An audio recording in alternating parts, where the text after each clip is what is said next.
Well, that's part of the homework is kind of just to figure out, most of it actually is just to figure out how to get the computer to work. Right? I mean, because the actual thing isn't, once you get it going, isn't that Is hard? that your intention? Yeah. Well, we are not a programmer, but we are just engineer. I know, but that's, You never know where you'll end up. I don't know. Yeah. You might That's need it. that's a bad attitude. It's basically like, all right, first off, I mean, I don't really care, but basically you should have a programming class at least. Oh, is there? Did you take a programming class? I have never. And you got an engineering undergraduate degree? Yeah, I graduated at the Korea, and in the engineering department of Korea, there is no any other class of the programming. Not even one class? Yeah, no, never. So what did you study? Myself. Yeah, thermodynamics, I guess. I mean, all right, in the US, everyone takes at least one programming class. Then usually they're gonna, in the other classes, they'll use that. I mean, some of the other classes will use that programming, yeah. I came from physics and I have to learn. Okay, so physics, probably chemistry has to, at least one class, I mean. I had to learn Fortran and C. So, I learned C in that. Yeah. but this thing doesn't involve, when you said that, when you said that, this thing, but that didn't help you at all with this, right? Like that programming class had nothing to do with Yeah. this. Like this isn't programming. This is like running a software from a script. So that's something that it's something you have to figure out how to do, but it's not, you won't take a class in script writing, I don't think. So it's not programming. Just writing a series of Just instructing, writing the commands. Mhm. yeah, Not about programming as well. and everything's in like it's already pre-written, Yeah, right? you So just have it's, to get the inputs. yeah, I mean, figuring out like what those commands mean, there's whole pages on them. I mean, so, You can't know anything, everything. right. I mean, there's too much, but so you just kind of fish around and get the, Yeah. yeah, so, I mean, it's kind of like this, it's supposed to demonstrate that to empower you, like, oh, I can do, this looks like really complicated, it comes up with this graphic thing. Oh, I can do that, that was it. That was the meaning of the homework, not like I'm gonna pay a guy to do it. That, I mean, maybe that's something to learn too, but I can see it. All right, different people go about solving problems in different ways. So your approach is a social way, like you partner with somebody and they do part of it and you do part of it. You pay money in this case and they do the work. I mean, yeah. So you're gonna be he's gonna be a businessman. He'll be your boss, He'll be your boss's boss and be like, I pay you money, you do the work. That's it. Who knows? All right, so this thing. Right, where am I here? First little thing with the download stuff. Why did I lose it?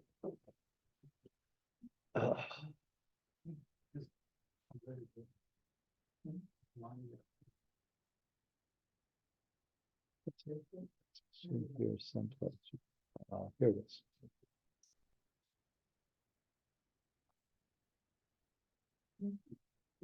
All right, so I made some slides on this thing. This actually didn't have any slides, so it had this slide. And then, what's this say? Oh, it's just a copy of something. So anyway, so it's so it's supposed to be like experimental thermodynamics. And then if you look in the chapter, there's a chapter cover on this. The book, he's got a chapter on this, which was one of the reasons I like this book. But I think I'm totally ignoring what that chapter is. Let's see. The book is like right here.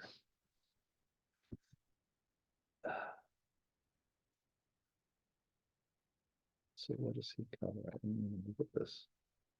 It's like the second to last chapter or something. materials modeling, experimental, so he does. Oh, he goes through like how a thermocouple works, how a pressure gauge works. Let me look for a second here.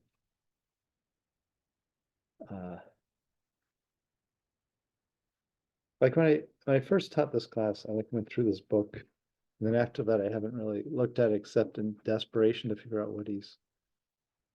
So he goes through the details of how a thermocouple works. Diamond anvil. Is that a manometer or something?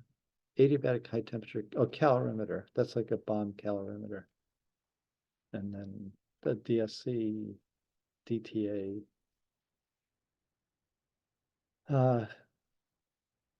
This is like a microcalorimeter. So I'll show you some of these things.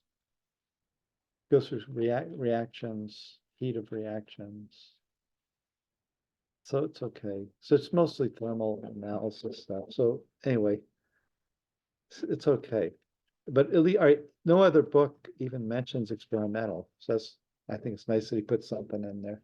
But anyway, but when you go to look at it, there's like so many techniques, right? It's kind of too many things. So anyway, so this is what I, off the top of my head, basically what I put together for that. So 30 common techniques used in thermodynamic measurements. So calorimetry has a bunch of different subcategories. And then TGA, even though it's not exactly a thermodynamic measurement, it's included in a calorimetry lab. So it's kind of looked at as a thermodynamic measurement. And then for this colligative measurement. See, Raman, those are spectroscopy things. So yeah, no, all right. So you have a TGA. So you're gonna burn the stuff, right? Somehow. It's back here somewhere. This is a machine. So it has a scale. You weigh the stuff out, you put it in there. It's actually got its own scale. And then you can just, it's insulated and you just heat it up and it burns and you see how the weight changes. So yeah, that part is not thermodynamic, except you can get the temperature of degradation.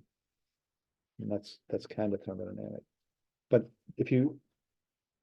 so it's going to burn, it's going to make off gases. So you can burn it in nitrogen and argon and oxygen and air.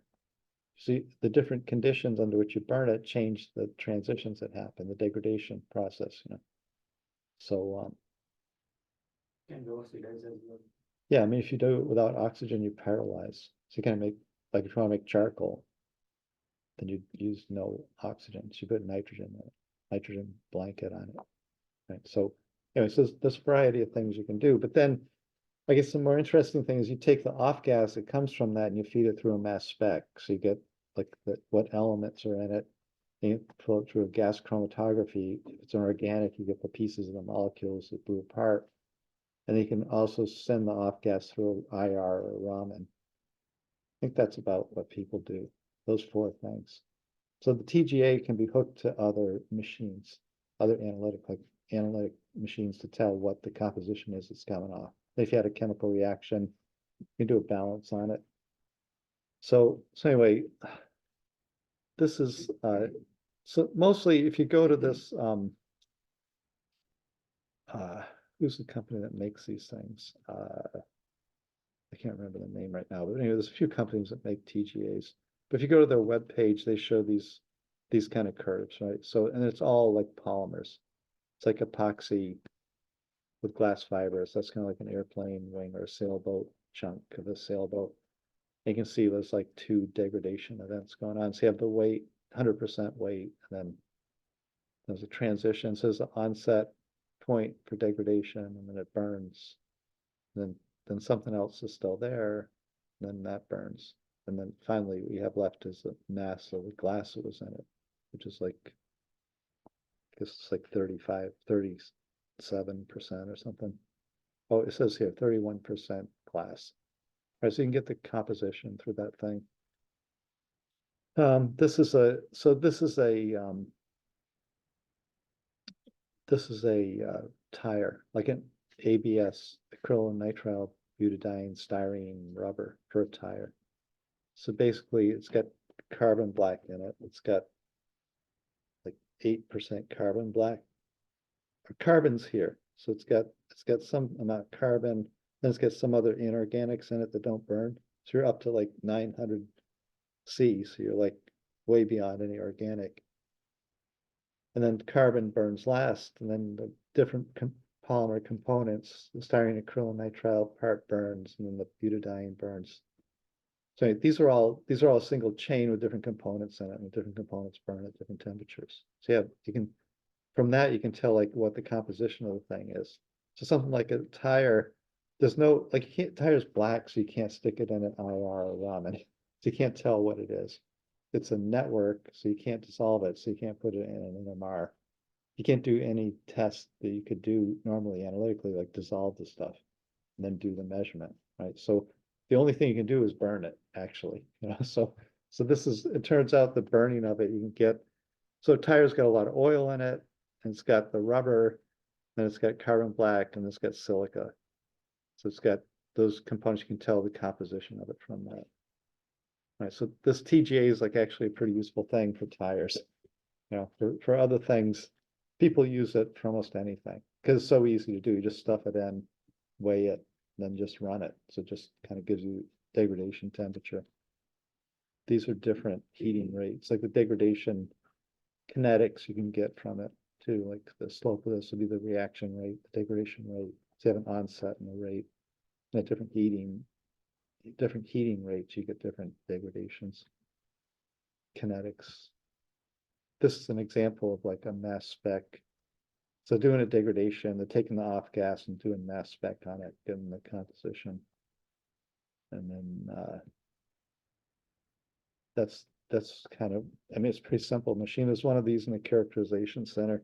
If I didn't have a class right after this, we could go down to characterization center and look at the equipment. I have a class kind of right after this class, so we can't really do that. But you guys can go down there anytime and say, you want to look at the TGA, it's down there. And the characterization. Mel's the person that runs it. Her office is around the back. Just say, I can look at the TGA. Or just look at the equipment, whatever. She'll even tell you more, probably more than I can tell you. Anyway, so that's one thing. The kind of the TGA thing. And then there's all these different calorimetry things. So mostly the ones that DTA is used for high temperature and low temperature in special environments, like if you want to do a thermal analysis under high pressure or something, you can't. DSC is too complicated. Or if you're going to build your own, so you're trying to measure the enthalpy of transitions and the heat capacity, right? So if you're going to build your own, DTA is the way to go because all you need is two thermocouples and a heater, whereas this DSC needs a servo controller on it. So basically all of them are going to have two pans these two pans are isolated from the world, but they're connected to each other. And these two pans and the DSC, they're isolated from each other, right? In the reference pan and the sample pan. And then you're going to go through a servo where you're going to keep the temperature of these two the same, but you're going to have to put more energy in. So the energy is going to be electricity, and then it's going to convert to heat through a resistance heater. And then basically the computer is going to control how much electricity goes through to keep the temperature of these two the same. And then you program it to have a heating rate, like you're going to have a certain heating rate. And then it takes care of that. So you're going to end up with, let's see. So it's basically going to end up with a plot of like the dq, the heat versus temperature. So you're heating at a constant temperature, dt, you're going to get dq dt. And then the heat as a function of temperature is going to be the heat capacity times the temperature ramp rate. And then plus the transition enthalpy of melting and things. All right, so somehow you want to get dq dt. In this thing you're measuring dq d capital T here, and then you convert it dq d small t by just multiplying by the heating rate.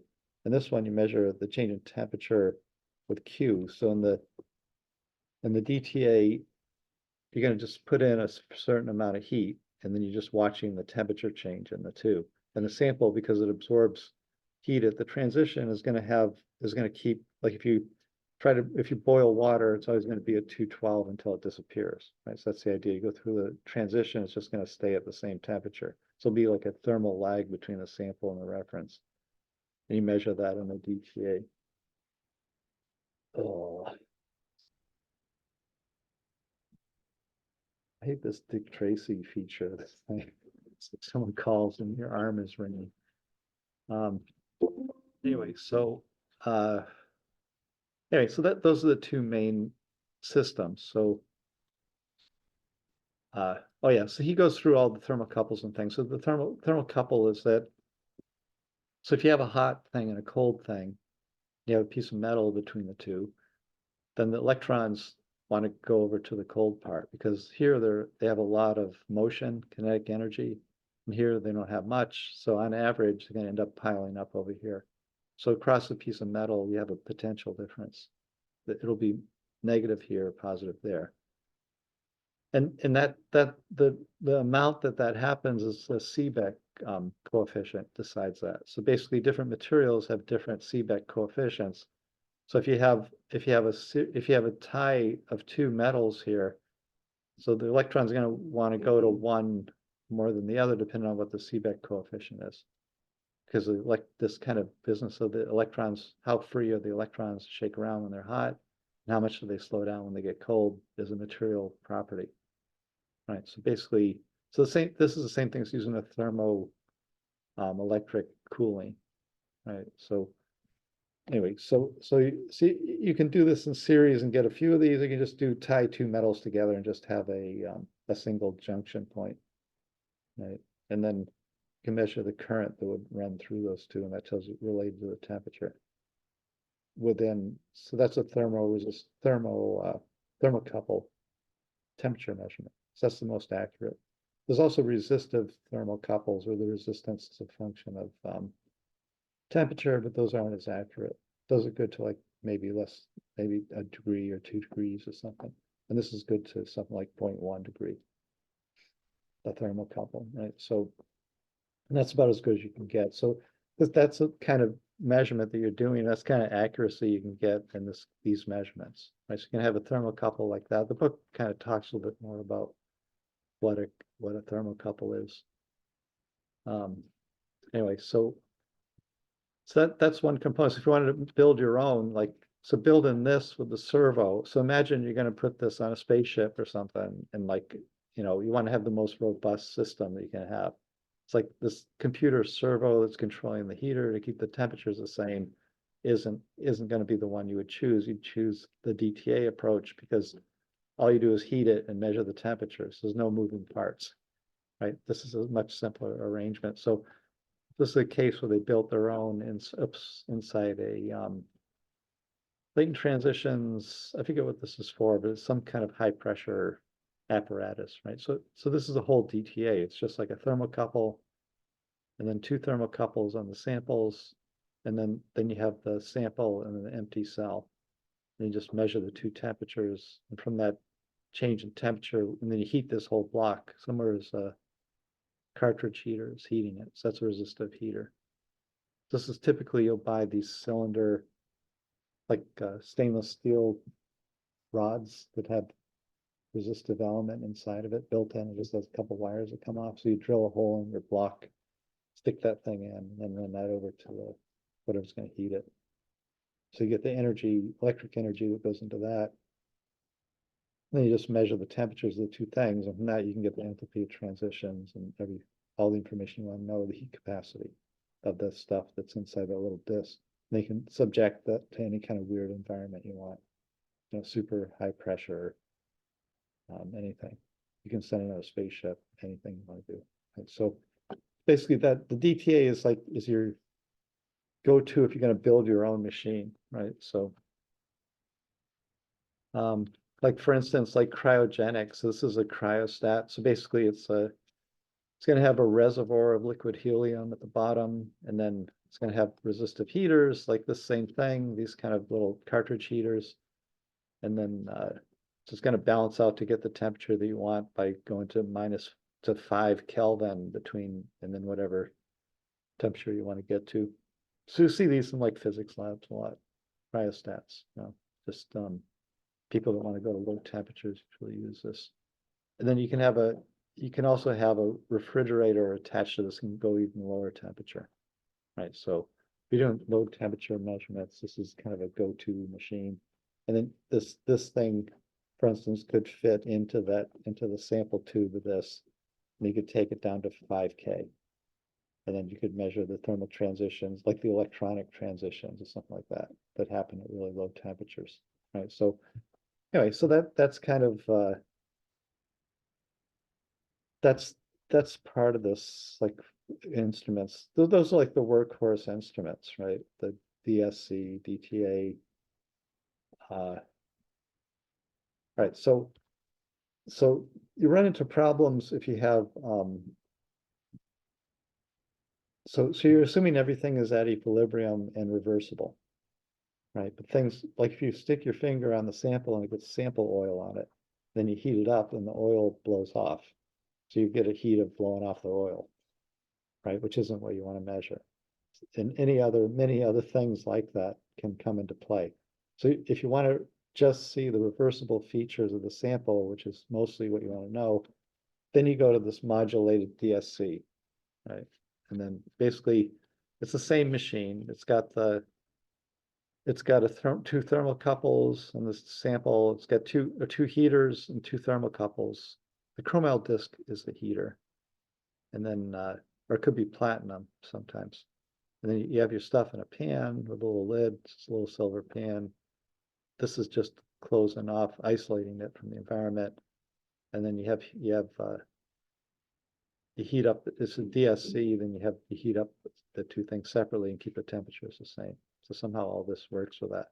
So that's just the standard DSC. But so if you want to remove the reversible stuff, you do this oscillation thing. So you're going to do a temperature ramp. So like 10 degrees a minute.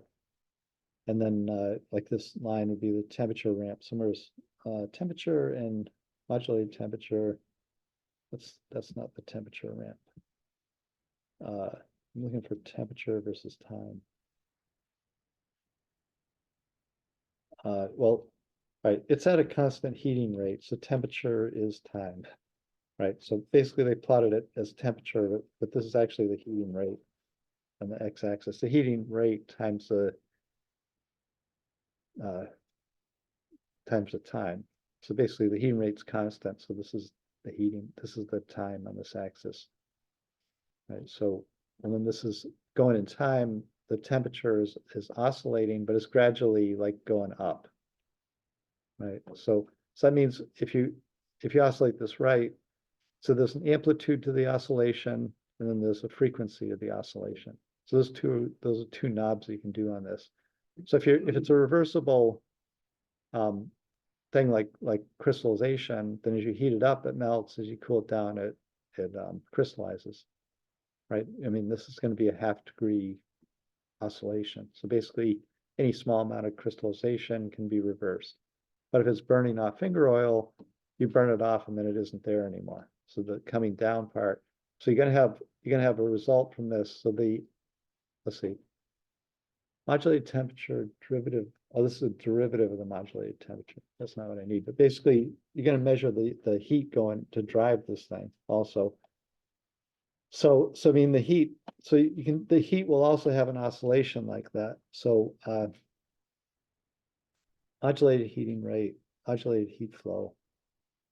Modulate. So if you're modulating the temperature, you're modulating the heating rate, and then basically it's going to have like in phase with the modulation of the temperature, and out of phase, like there's something out of phase here because in other words, if it returns to the same peak, then it's in phase, and then if it's out of phase, it's got a gap in it. Like it's something that doesn't reverse when you go up and down.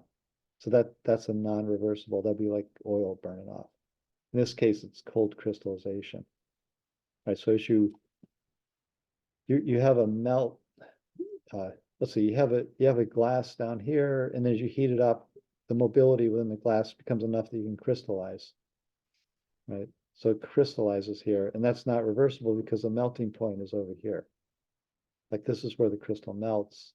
This is because it was locked, because you cooled fast and it locked in, it didn't crystallize some of it. And as you, yeah, So is that mean there is only one difference between MDSC and DSC is the slow heating?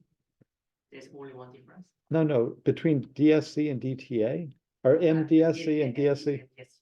No, the difference between DSC will just, all right, so DSC just has a single rate on this thing. Let's see, there's a picture of that here somewhere. Where is that? I mean, DSC would be just the dashed line here. Or would you just heat it? You have a certain rate of heating, like 10 degrees a minute. And then this would be time, and you just ramp up the temperature. That's it. Right. In modulated DSC, you oscillate the temperature a small amount, like 1 degree over time. So it's oscillating with a frequency, predicted frequency, frequency you put in, and a certain amplitude that you put in. And then you can see these reversing and non-reversing features on it. So you can sort out the noise from what you want. So even so here, like you quenched it down. So some of it didn't crystallize at the temperature of crystallization. It just stuck in a glass. As you heat it up slowly, then it released that stuff. Then at that point, it wants to be a crystal. It doesn't have the kinetics to be able to crystallize here. Once you reach this temperature, it's a soft enough glass that it can crystallize, and then it crystallizes. But if you cool it down there, it's not going to melt, because that's not the melting point, right? The melting point is way up here. So you only get the reversible melting crystallizing at the melting point, right? This is cold crystallization, it's not reversible. Right, so you see that it doesn't, the swings don't go down to the bottom. Like they aren't reproducible when you go through the cycle. Then you get up to the melting point, it melts. So you have an enthalpy of melting, and that goes a full cycle to the top bottom, except there's a little bit of the melting that's not reversible because it's not symmetric. Like here it's perfectly symmetric, here's asymmetric. I see. So once you get that data, you have to kind of deconvolute the in phase. So what was in phase to the heating rate and what's out of phase. So whenever you have a sine wave, there's going to be like some things that are 90 degrees out of phase. That's the lost part. And then things that are perfectly in phase, 0 degrees. Right. So there's a phase shift involved in this thing. Something here shows the phase shift. Here, that's a phase or phase lag. Right. So anyway, the nuances of this are that the instrument itself, the machine you have has a phase lag. You heat it and the temperature rises. They don't happen instantly at the same time. So there's automatically a phase lag in the machine. So you have to account for the machine instrumental phase lag before you do this stuff. And then you have to go back but this is all done automatically in these machines now. So everyone, yeah. Does the phase lag cause destructive interference between the two peaks? I can see why you might think that. No, that's not exactly how it works, but yeah, I mean, yeah, if it's 90 degrees out of phase, you'd think it would be destructive interference, but that's not exactly how this works. The heat, it just means the heat, yeah, kind of, it goes off as heat. So it's gone, you can't retrieve it. So that sense it's destructive. Yeah, so the 90 degree out of phase is kind of destructive, I guess, if you want to think about it that way. Anyway, so that's what this mod we have one of these in the characterization center, modulated DSC. Let's see. So this is the so the heat flow versus temperature gives the heat capacity. So basically this heat flow is going to be proportional to the heat capacity because wherever that equation is. So dq dt times dt or divided by dt will give dq dt, which is Cp. So the heat flow in watts is Cp because the heat rate is constant. So if you know the heat rate, if you multiply the heat flow by the heat rate or divide the heat flow by the heat rate, you get the heat capacity, right? So the thing can be labeled watts or it can be labeled Cp, right? right? Joules per Kelvin. Right? So it can be, you can have any either units, it's just the heating rate that changes that. So anyway, so this is looking at empty pan and then two different heating rates. So at the low heating rate, it's measuring a low, see it's negative here. So this is a lower heat capacity and it's a higher heat capacity, even though it's top and bottom because it's a negative scale. So it's a negative heat, just depends on how you define endotherm or exotherm for that axis. But anyway, so it's got a high apparent higher heat capacity. So it's sapphire in a pan, and the empty pan is the background run, which should be zero. So you zero out the empty pan. I mean, it takes some heat to heat the empty pan. The empty pan has a heat capacity, but you set the scale to zero for that because you have the pan, you put the sapphire in the pan. So you're going to still have the pan. To remove that by just setting zero as an empty pan. Then at two different heating rates, you get two different heat capacities, two different heat flows. It takes more heat to heat it at a faster rate. Right. So more heat flow to heat it at a faster rate. So anyway, when you do the oscillation, so if you have a 1 degree oscillation for the modulated DSC, then you're going to see both of those heat capacities, right? So the modulated is going to, so the empty pan, but this is a 3 degree per C per minute, and that's a 5 degree per C per minute. Like in other words, this is almost 6 and 3, like this is 6 and 3, whatever, 3 and 6, right? So it's just showing that the heat capacity that you get out of the thing is going to be oscillating between those two. So you have to figure out, like that's showing superposition of the two, the 3 degree, 6 degree, and the oscillated one is like bouncing between those two. So because you have a different heating rate, so anyway, it can get complicated. That's the bottom line to do this modulated thing. So you have to worry about the amplitude of the cycle and the frequency because the rate of heating and cooling in that cycle is going to be related to the frequency of the oscillation of the thing. So this is a standard DSC one for, so you have a material that's got a glass transition, then it's got a melting point. So you heat it up, go through a glass transition, the liquid has a higher heat capacity, and then you melt, boom, and then it's a liquid over here.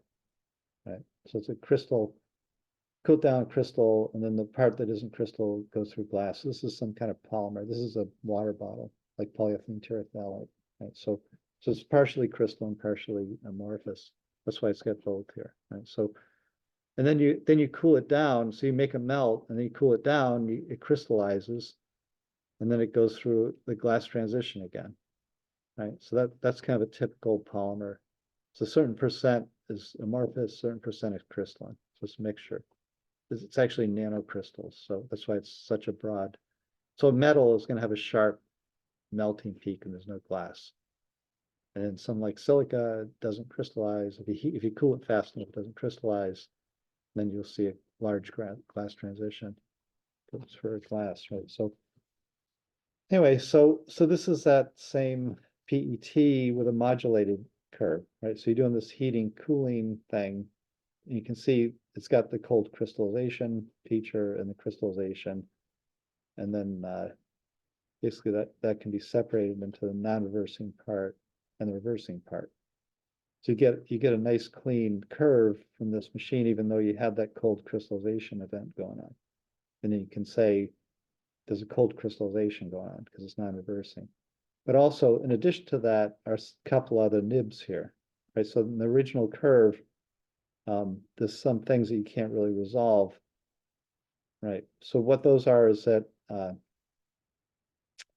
as you heat it up, it crystallizes, and then also you have like crystallization, surface crystallization on top of the crystals. It's epitaxial crystallization.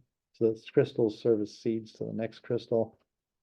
So those things are non-reversible also. So you have like two features of that, and you could resolve kind of what's going on in the material from that if you wanted to. Then the kind of the thing that you're looking for, like what is the glass transition of PET, you get here. And then what is the melting point of PET is like here, and it's got that range because they're nanocrystals, so it's a broad melting point range on it. Right, so that's kind of how this the modulated DSC works. So it can get rid of dirt and noise from even from a metal pattern, you know, so it's kind of the way to run these things, but it complicates the whole situation somewhat. So so there's a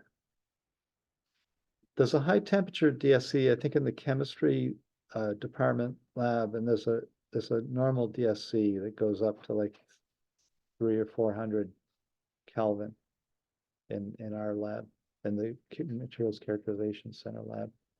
So so you can I mean, you can use those. Both of them are user facilities. If you have just one or two samples at both places, you can kind of talk to the people into using them. It's not hard to do. Then there's this microcalorimetry, which is, so these are all the same thing, except the units on this thing are going to be like, let's see, like microjoules on this. You can't really read this, but so microwatts, micro something, microjoules. So these are tiny enthalpies of something going on. So in this case, so here, so these are a lot of times it's biological things,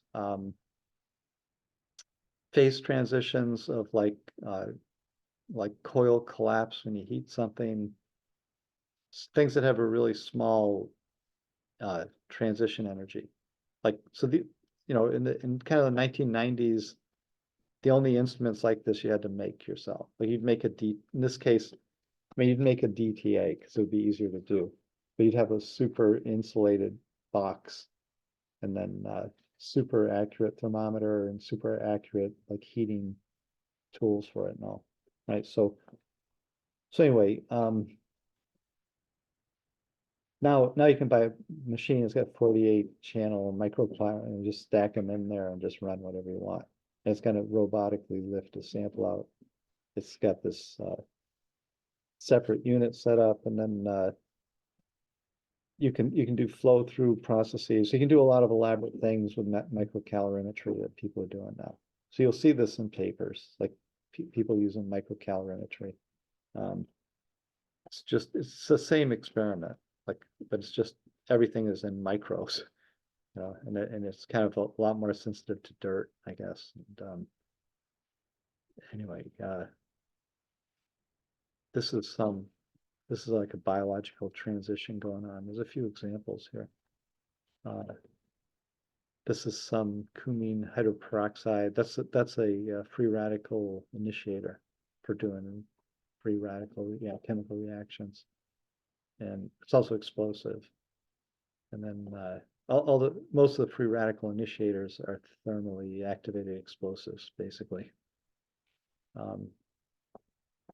This is the stuff. Something like this is the stuff that's used in airbags in cars, for instance. Like you just heat it up a little bit, and then boom, they get a lot of nitrogen, a lot of whatever CO2, right? So, and then free radicals too that can initiate a reaction. But so usually you use a small amount when you're initiating a reaction. In an airbag, you use a lot of it. So anyway, the transition. So it's not a thermal. It's not the heat that makes it explode in that case, like the airbag. If it was, it would throw a flame at your face. It wouldn't be good. So you want a non-thermal expansion, just releases a huge amount of gas, goes from solid to gas, right? So in a rapid time.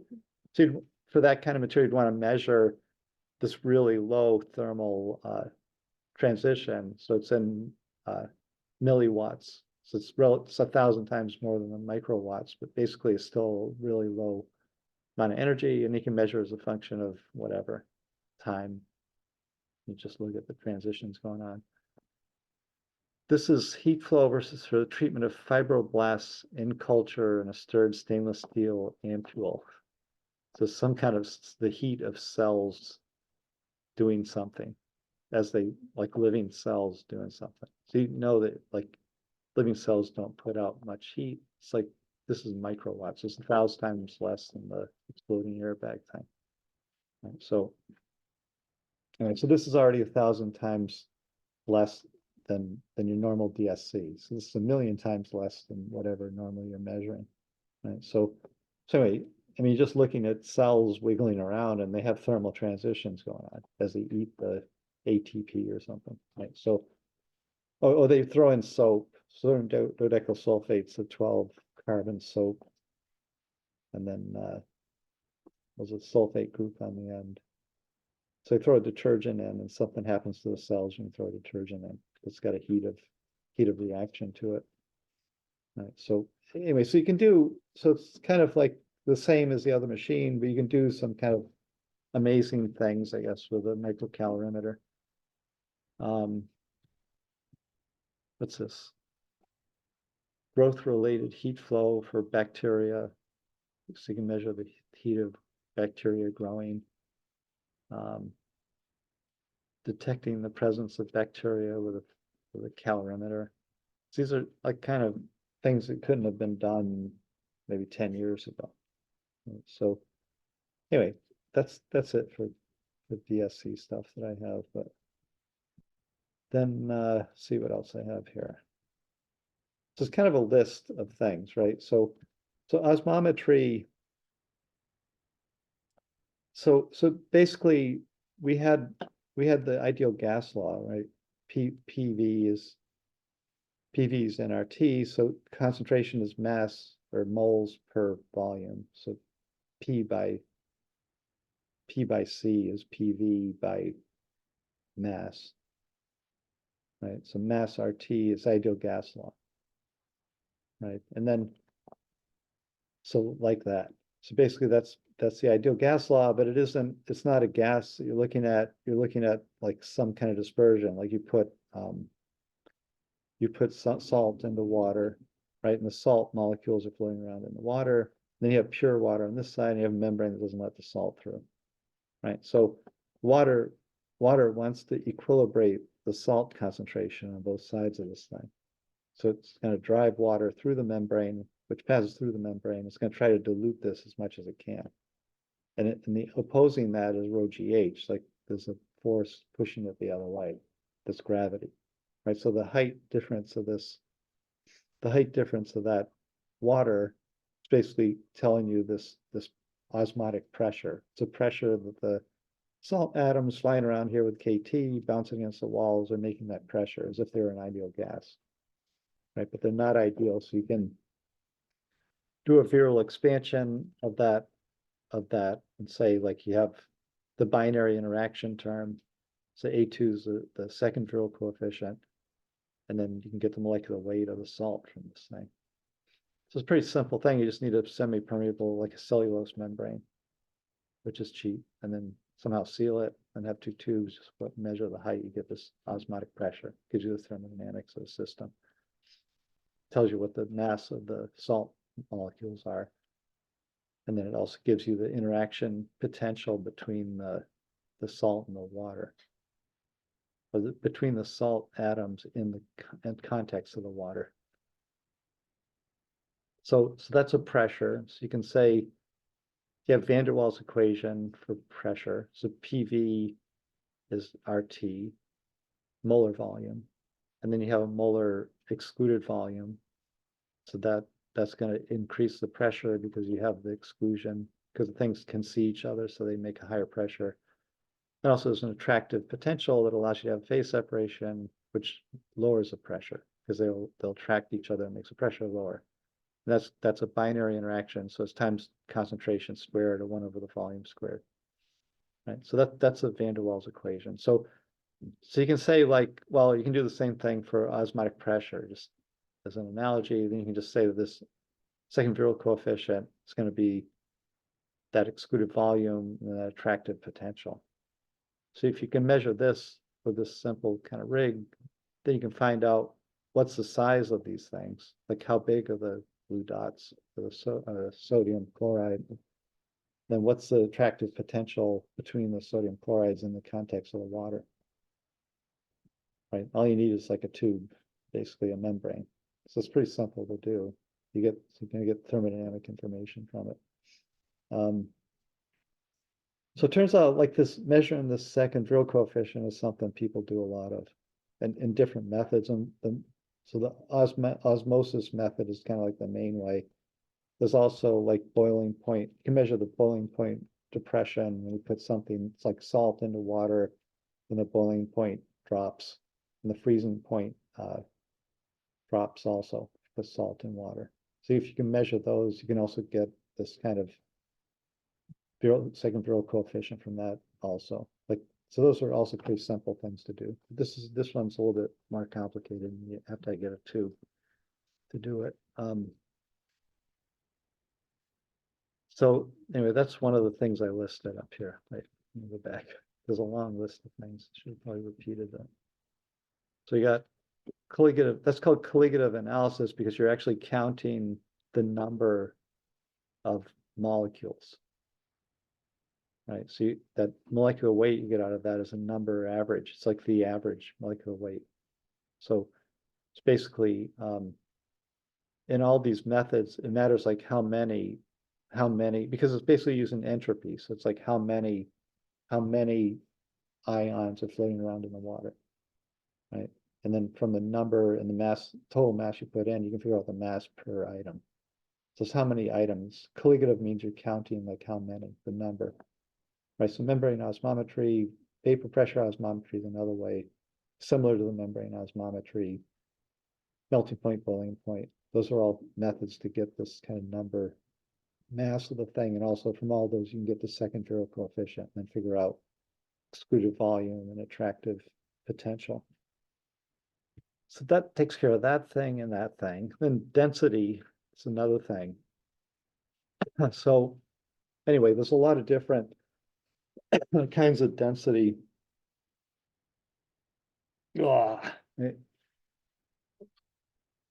measurements you can do. So density seems like something pretty simple, and it is, but it depends on if you have porous material, it becomes more complicated. So the Archimedes method is like a displacement method where if you can get the if you know the density, so you want to get the density of something, and you have a fluid like water that you know the density of. Luckily I brought water with me. Something just made me like choke.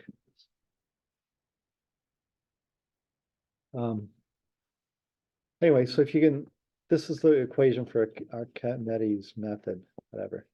Basically, the object and the density of the fluid has this relationship, and you just dunk it in the water. How much water does it displace?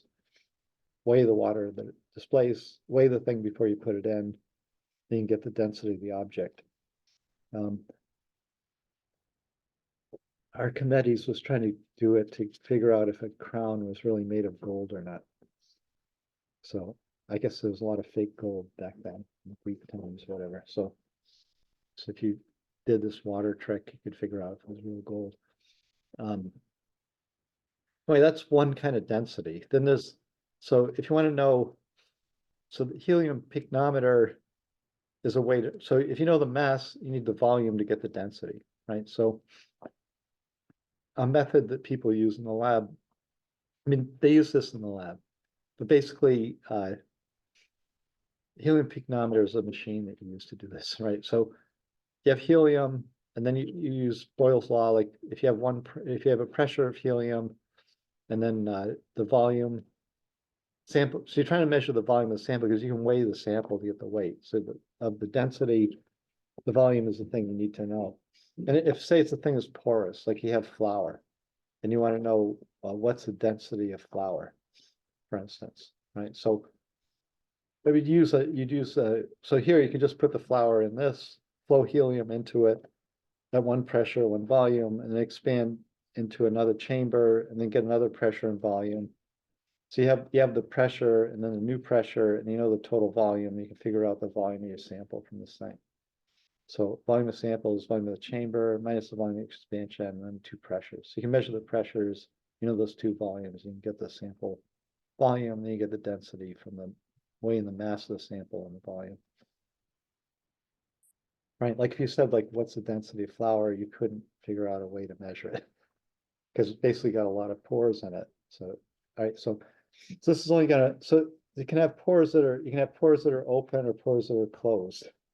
Right, and this, so helium pygnometry is gonna measure the open pore.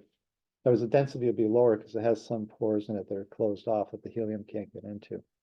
Same with gas absorption. Like you can't get the size of the thing because it's got closed pores that are changing the value of the density that you get from it. You're also kind of measuring density in that case.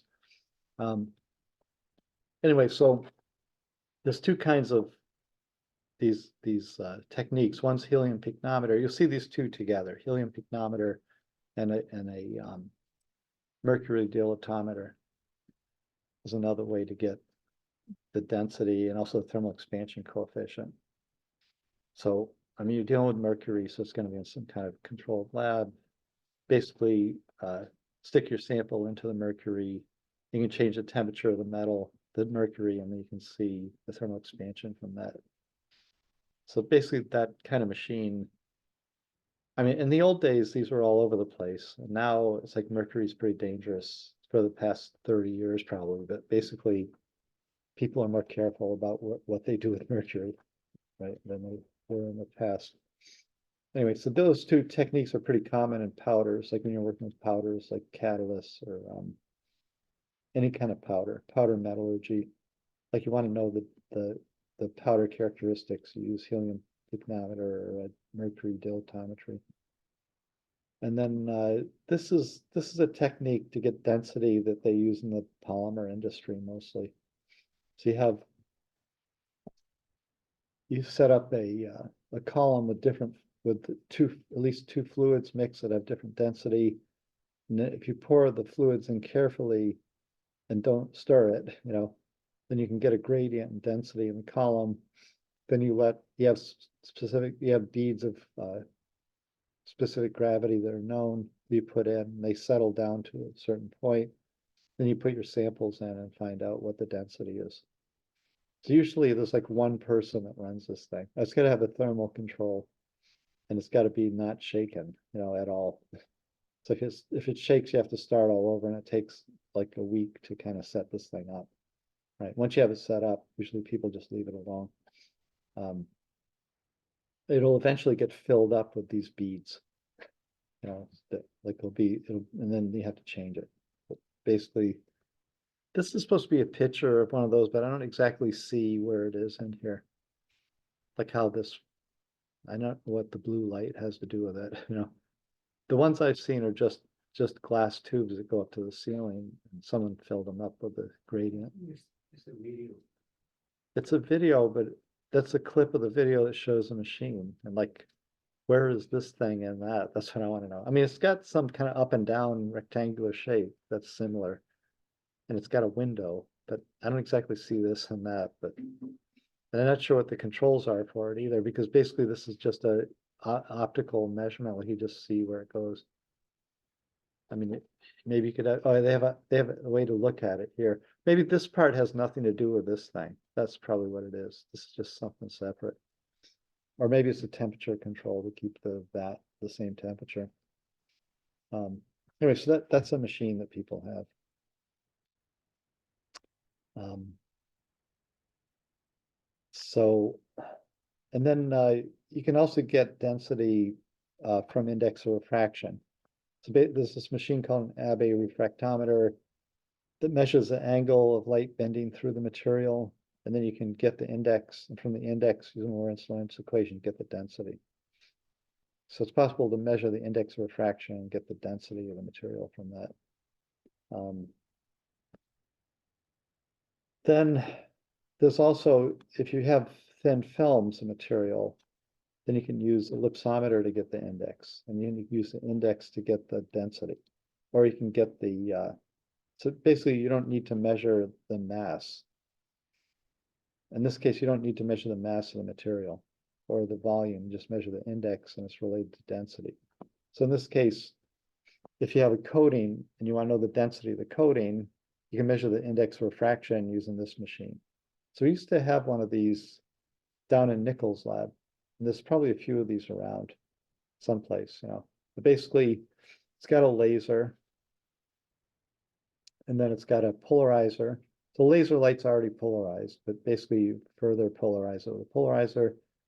Then it's got a compensator, and there's like a quarter wave plate somewhere. So you get the, there's a picture of this someplace here. I guess this is it. So you have light's going to have, so you can have polarization that rotates. So you have linear polarized light. That means the electric field, normal sunlight, electric field vectors pointing in all different ways. Right? And if you put it through a polarizer, or if you reflect it off a surface, then the electric field goes just in the direction of the surface. Then if you put like Polaroid sunglasses on, it cuts out the stuff that was on the glare that was polarized on the surface, and you're polarized that way, it just kills it. Right. So anyway, so you can also have like circularly polarized light. The electric field vector can be like rotating around as it goes through. Right. And that's what this compensator thing gets this to be circularly polarized when it comes through and hits this. Then it comes out and it uncircularly polarizes it. And the surface polarizes it to some extent. Right. So this kind of thing gives you like the out of phase, the part that was depolarized, circularly polarized by the surface, then comes out here, and you have a parallel to the polarizer over here, and then you detect what was messed up by the surface, the sample surface, or it's how the polarization, circularly polarized light got kind of depolarized by reflecting off this, or got polarized by reflecting off this surface. So it's a really complicated machine, even though it's just like a few components in it. The analysis of the data is even more complicated. Like it's really complicated. So, because you're talking about all these complex numbers, like the phase angles and stuff. Anyway, so basically there's a computer that figures it out for you. Or you could spend a lot of time really sorting out what this is, but it's way beyond what we could do. But right, the numbers you're going to get from it are two numbers: the thickness of the film, which can go down to sub-micron, because you're not using the wavelength of the light, you're using the degree of polarization. So which are usually limited to 0.6 micron if you have like a helium neon light, right? So, but here you can go to like sub nano thickness films, well below the wavelength of light, because you're not using the wavelength to do it, you're using the polarization state of the thing. So you can get really thin film measurements from this. And with using light, normally you'd have to use something X-rays or neutron to do that, something with a lower wavelength. And then you also get the index. So you get those two numbers will pop out of this in a really complicated way. So somewhat like you might want to back check it to make sure that the answers make sense, but basically it's essentially a black box at that point. There's some hope that you could figure out what's going on, but it's pretty complicated. So you get two numbers out of it, and the index can give you the density of a thin film, and thin films, as you know, don't have the same density as a bulk material because of the bond left off at the surface and things like that, right? So it's basically, as you make the film thinner and thinner, the density should drop if things are fair, right? So you can measure the density as a function of thickness of the film, things like that with this machine. And that could be important to understand how coatings work, or electronics components and things like that. So that's like, so basically these are all kind of density measurements, more or less. And then this is a separate section, like the surface techniques. There's like contact angle, which is kind of simple. Usually it's like a photographic measurement. I couldn't find a picture of one of the contact angle measurements. But basically it's just going to be a camera lens, and then whatever you put a drop on, and you can watch receding and progressing and receding. I guess contact angle, they differ. And then basically you get energy calculations, surface energy calculations from that. Zeta potential, you put, is mostly for colloids, and you put the colloids into an electric field and you measure their motion. And from the kind of speed of motion of the colloids, you can tell what the potential is on the particles, like the repulsive and attractive potential. And then gas absorption, we talked about a little bit already, and then X-ray and neutron reflectivity, I wanted to talk about a little bit. But I should have repeated that thing, that slide, but so gas absorption. This looked like a thing that had everything in it. It was like a poster or something that I lifted, but so it doesn't, oh, what it doesn't have is a picture. This is what the machine looks like. It's a lot less exciting than the than this picture, I guess. That's why they don't show a picture of the actual machine, because the actual machine's like kind of bland looking. Right, but then this is the kind of data you get from it. So it's the amount of nitrogen. Usually, you can do other gases, but usually people use nitrogen.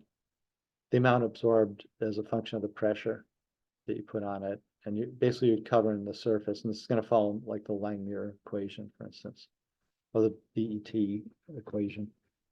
Or now, if you have multi layers of BET, monolayer Langmuir, right, equation for the amount of material that absorbs as a function of pressure.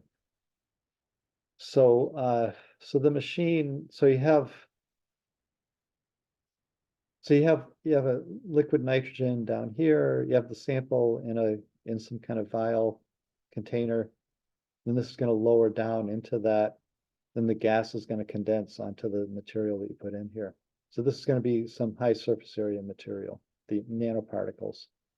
You want to know, like, what you're trying to get is like how big are the pores in that material. So the gas is going to absorb to the pores. So again, these have to be open pores for you to measure that. So if they're closed pores, there's no hope of getting the nitrogen in at all, right? So basically it's an open pore measurement. And then basically it's just got a bunch of valves to let the nitrogen in, and then you weigh the sample before you put it in, and then the machine can do a weight of the sample while it's in, while the nitrogen is condensing on, and that weight gives you the amount of nitrogen that's absorbed to it. And then you can do a desorption measurement too. Like when you take it out of the liquid nitrogen, it desorbs. So that's pretty much how it works. It's kind of simple, right? And now it goes through every step of the way. Supply valve, blah, blah, blah. This is actually from a micromagnetics company that makes these things. There's like 3 companies that make these, but that's a top company. Then you assume the gas is ideal gas and blah, blah, blah, blah. So anyway, it kind of says how that works. And those are the curves that you get from that, basically. We already went through a little bit of this in the surface chapter. I thought I'd show that here. Then there's this business. So for surface analysis. So we have one of these downstairs in the characterization center, X-ray reflectometer.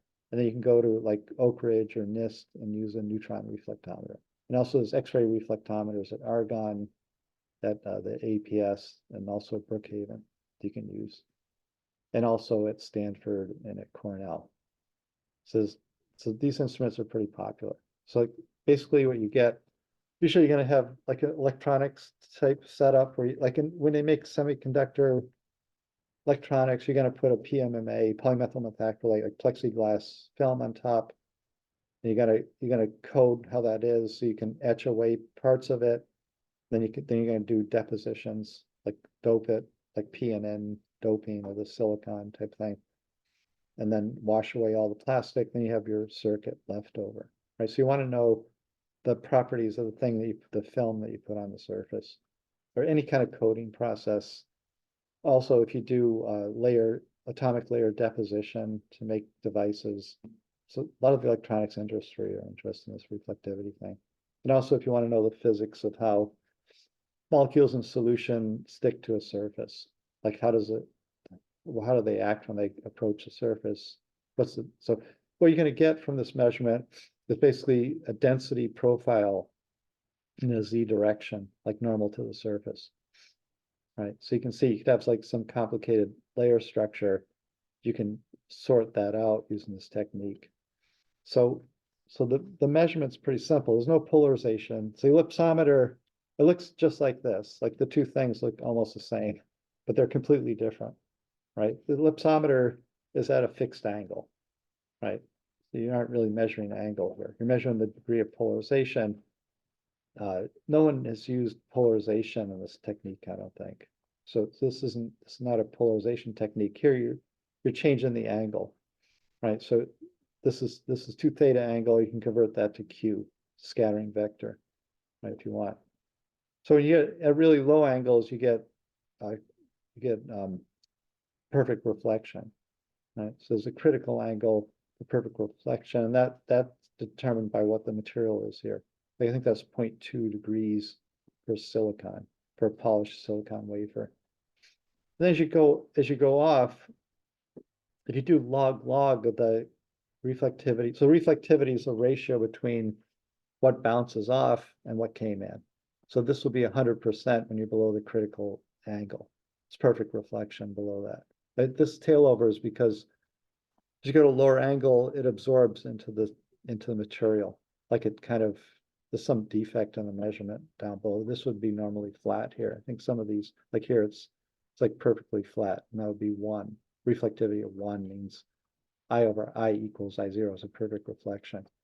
And then when you get beyond the critical edge, the intensity over here oscillates as you increase the angle, right? And if you convert this to Q, it's 2 pi over the spacing of those, between those is the thickness of the thing that you're going through. So you'd really want this as Q, but all these plots seem to be in theta that I found. Theta is not the normal way to do this. But anyway, this is usually converted to Q, 2 pi over that spacing will give you this, the thickness of the layer. But that's kind of a crude analysis. And also, if you do log reflectivity log Q, you'll see this will go with a power -4, which indicates like reflection. So it's basically superimposed. All these oscillations will go about a power -4 decay, which indicates that it's a reflection off that surface. And then, so then there's a fairly complicated process to calculate. So you guess a profile.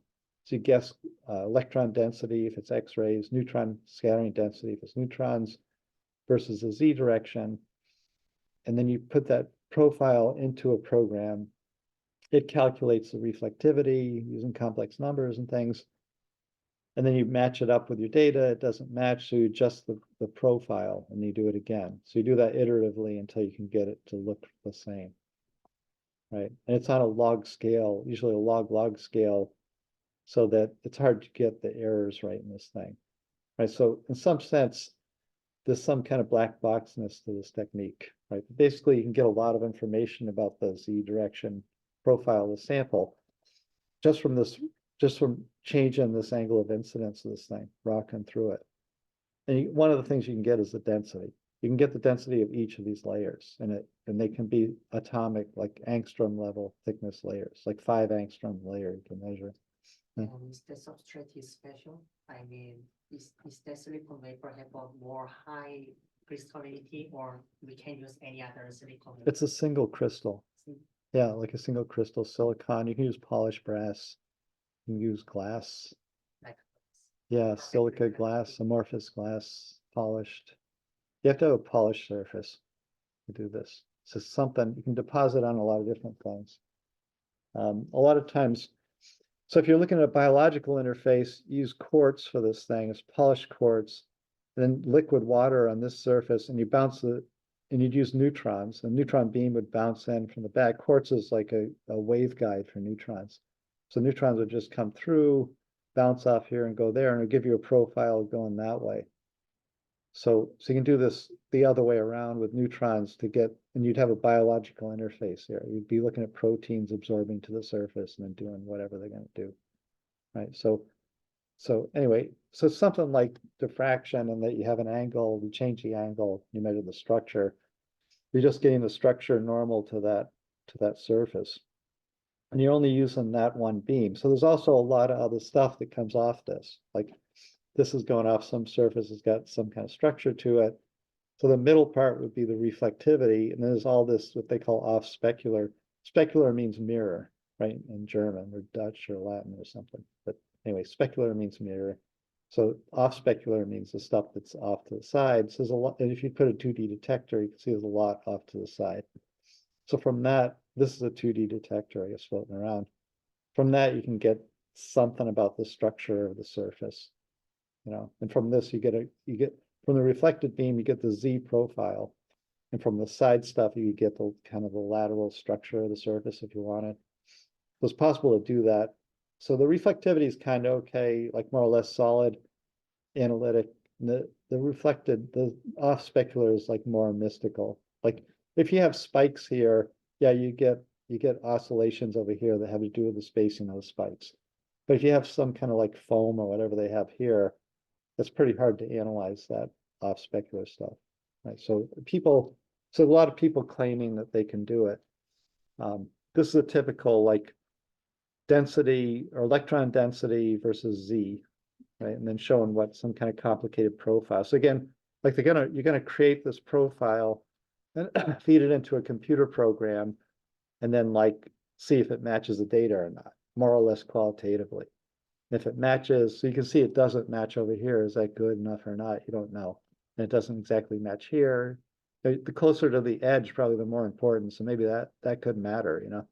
So you don't know, like you never really know 100% that especially the profile is so complicated, right? So it's got like how many distances in it, like 1, 2, 3, 4, 5, 6, 7, 8. Then each of those has an amplitude, so that's like 16 numbers. So can you get 16 numbers from that curve where this repeat distance is the same? It's hard to tell. I mean, there's 1,000 data points, so you could theoretically get 1,000 parameters. But actually, you know, it's kind of limited what you can get. So 16 seems to be a lot. Anyway, so this just shows like below the critical edge, total reflection. Then at the critical edge, you get this evanescent wave showing up, and that can be the source of the off specular.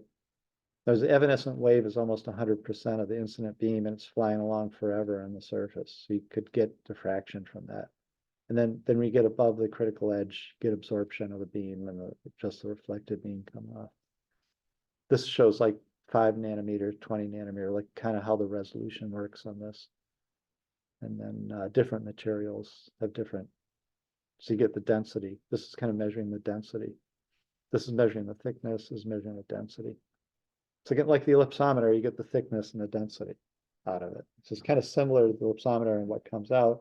This gives you a lot more details. It's going to give you, ellipsometer just gives you one number for thickness, one number for density.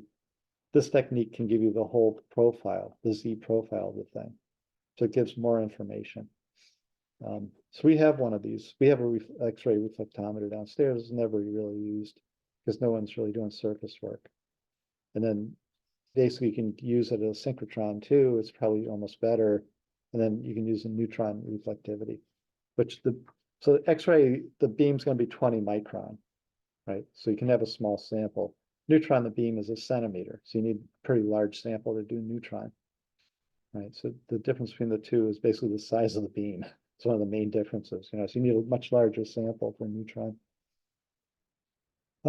Anyway, that's the example. Like these off specular patterns can almost make like t-shirts out of them, you know, but what they mean is like a whole nother story. Like they think from this picture that they can say that that's these pyramids, and they can say like how tall the pyramid is or something, you know, but whether you can actually do that is a whole nother story. You can definitely get the concentration profile in the Z direction with a little bit of black box, but getting the structure out of that, you can get a nice t-shirt, the structure, I don't know, hard to tell, but so anyway, so that's that business. Then just a couple of minutes, but I guess I had just about the right amount of stuff here. Anyway, so there's also like that's kind of some surface things, and then phase structure. So the main thing is to measure also the Viral coefficient. Like you can get phase structure, but so actually also the osmotic compressibility you get from these scattering techniques, right? So that thermodynamically, that's like the main thing. You know, you aren't exactly interested in structure. So basically diffraction. So wide angle X-ray scattering is called this diffraction. So you get diffraction peaks and some amorphous halo. Then small angle scattering is here. So you get some kind of information. So log intensity, log Q, this is a -4 slope. So that gives you actually the surface area. The prefactor to that's the surface to volume ratio. So that gives you the size. That'll give you the density, the material. And then this tails over, you can get a size at the tailovers, you get some of the structural information, another size, and some other surface out here. This is a large scale surface, it's a lower prefactor, so it's a larger particle size. Surface to volume is lower for larger things. Anyway, so anyway, this scattering part is oh, and then this shows someplace I have light scattering too here. So this is basically this USAX part. Okay, so 2 pi over this number gives you the size that you're looking at. So this is 0.6 nanometers, 0.6 angstrom, and this is 600 angstrom. This is 6,000 angstrom or 1 micron. Right, so you're going from like this decade. So you're going from 1 micron to 1 angstrom basically across that range. So angstrom, you get diffraction, then you get like colloidal scale stuff.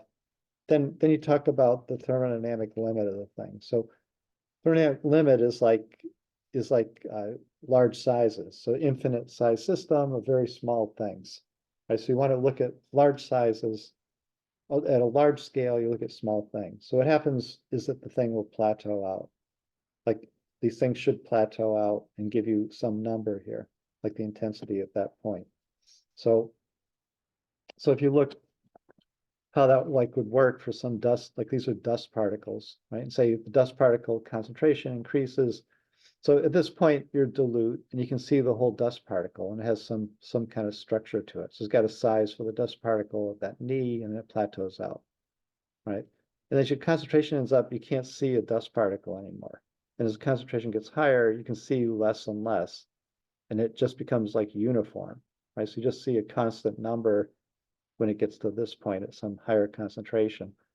So the rate at which that drops in concentration, okay, in other words, intensity divided by concentration. Intensity is proportional to concentration, but if you remove that, the rate at which this normalized concentration drops with concentration is going to be proportional. The slope of that's going to be the Viral coefficient. So it'll give you like the second Viral coefficient from doing a concentrate. Any one of these measurements will give you the second Viral coefficient. So that's because at large sizes, you can, if the material is a continuum. So if you think about this as like a continuum at those sizes, then you just have like KT energy moving the things around. So you get fluctuations of the density of the stuff due to the thermal fluctuations. So things are randomly moving around. Some places they're clustered, some places they aren't clustered. And KT is trying to make them just like disperse kind of. The thing that opposes the clustering is the compressibility of it. Like how much can you push the things together, right? So anyway, that's called the osmotic compressibility because it's things floating around in a liquid. They're acting like a gas molecule, but basically they're particles in a liquid or the liquid itself, right? So it doesn't have to be, it's called osmotic compressibility even if it's a liquid itself. So the change in density with pressure, that's what's opposing it. So you have KT driving these fluctuations. So the higher KT, the bigger the fluctuations. Then this osmotic compressibility, the pressure opposing the fluctuations, and the fluctuations give rise to the intensity. So let's see, I got the same problem here. Not the same person, but anyway, so that's kind of how you're measuring this osmotic compressibility, and P here is pi, the pi that we had before, and the Viral expansion is in terms of rho, right? So if you take, so it's like going to be like the first term in rho is going to be A2 times rho. So basically, the first derivative of pressure with density is going to be the second virial coefficient. So that this is going to be 1 over the second virial coefficient. Is going to be what this intercept is. Right. So basically, you're measuring the second virial coefficient, so you can get the same information from a scattering measurement as you get from the membrane osmometer. Get the second virial coefficient, and it's kind of like, I don't know, it's easier. Maybe it's easier.